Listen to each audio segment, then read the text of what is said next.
Euskararen gaia eztabaidatu behar denean beti zalantza izaten dut, ze ikuspegitik egin, ze tonurekin.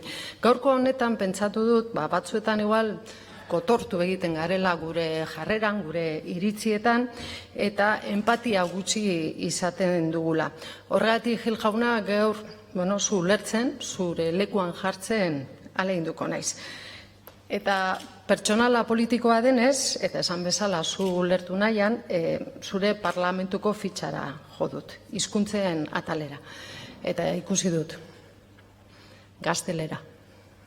Elebakarra zara, eta pentsatu dut, horre behar bada hizkuntzen ikuskera mugatua ematen dizula. Ezin duzu jakin zer den elebiduna izatea, ez? Esate baterako zelako jostagarria den hizkuntza batean hasi, luego pasarte a otro idioma para hablarlo con total fluidez, and if you are able to speak in other languages, your experiences can be wonderful. Gainera, badakizu dialekton baten, euskalkin baten berbaiti, ondino hori askoz abizontza da ondizia bartzen da oso polite da.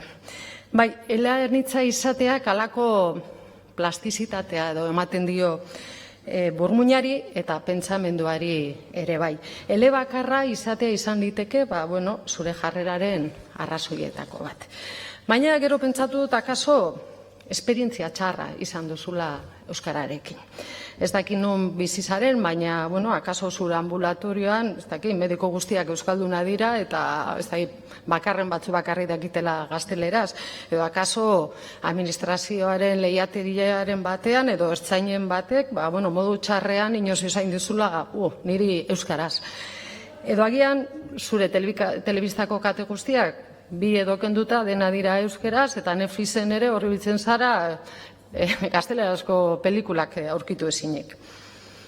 Ez dakit, arraro egiten zait, baina izan liteke.